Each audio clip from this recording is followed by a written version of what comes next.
have been with ponies since I can remember.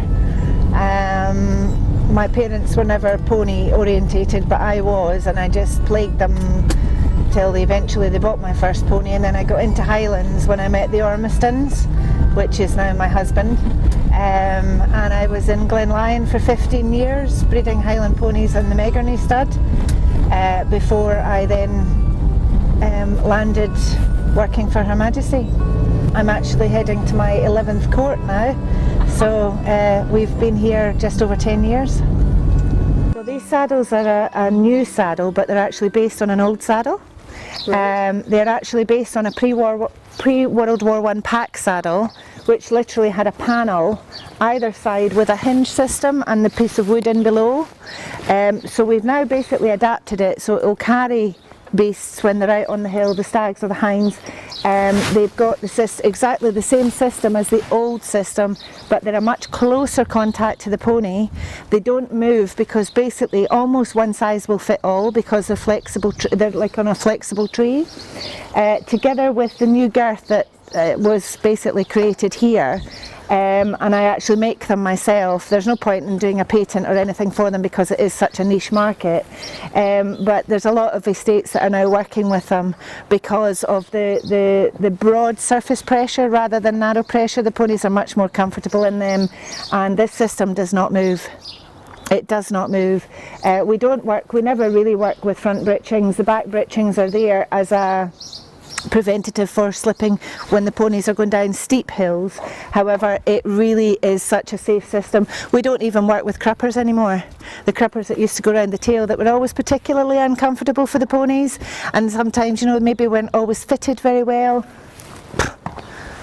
Null and void now. We don't need them anymore. And we also don't, a lot of the boys don't even work the overgirth anymore because it is not necessary. This saddle will also work with the baskets, and so they're very good for training the young ponies. It's, you know, it's giving the ponies the confidence without any form of pain or discomfort, because a lot of the old saddles were so hard and like wood. I think the old saddles would weigh in about 12 kilos before you even started. Ponies are quite content. Stalkers are content. Happy stalker, happy pony. The babies are handled from the beginning, and once the foals are weaned, they're introduced to deerskins on the floor, eating from the floor, pulling it, playing in the fields with them, and learning how to not be frightened from the smell. All from while they're with mummy. Quite a lot of the estates in days gone by have used mares and foals, probably more so because they didn't have spare ponies to be able to take. They had to use their mare and foal.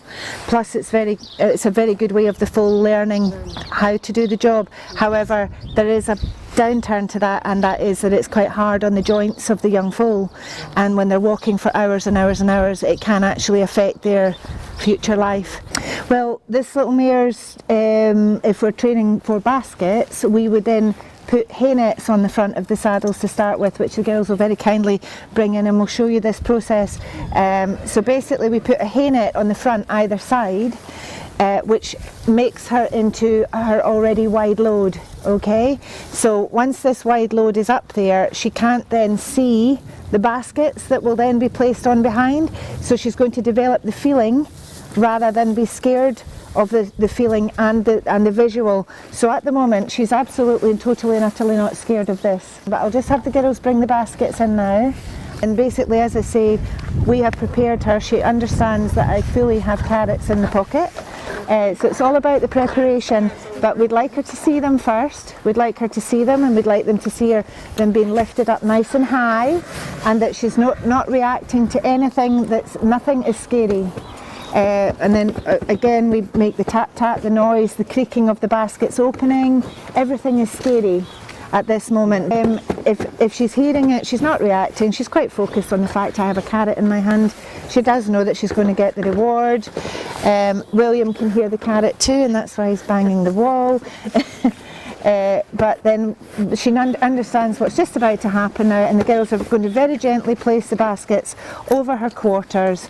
And the other thing we like to do when we put the baskets over the quarters is actually to very gently, good girl, very gently touch them on the side of the quarters so that she can feel that happening.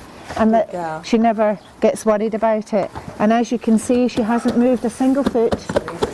She's not allowed to move. If she were to move, we would start again. It's all about the process of the preparation. The first step that I will take with her will maybe be a backward step. Yeah, so as I push her a step backwards, good girl. And again, it's just so that she can feel it, and she's not going to, and I will always face her. So I then go to walk, bless you, I'll go to walk away and I will face her and I'll ask her to stop. And then I'll take another forward. Good girl. Well done. And I'd like to take a step backwards. Well done. What a clever girl you are. The first steps that we take with the young pony when we're introducing them, we always stand facing them as if we did turn our back on them to walk away and they get a fright, they will flatten you because they're a wide load. It's again the same when we do it with stags on board or hinds on board. It's always standing in front. We're then able to read exactly what's happening. We're able to watch their signals, their body signals. And as she becomes more confident, the hay nets become smaller. So we just reduce the amount of hay in the nets so that eventually she sees the baskets, and then she's already aware of them, she already feels them, it's the sensation of them. You just have to remember, whoever's on the rope has to remember they are a wide load. Well, this is Balmoral Mandarin. This is our senior resident stallion, homebred. And again, we're just displaying the versatility of this breed. The fact that they are as solidly built as they are, however, they are very active and sure-footed, that they can do schooling ridden classes and they can also jump.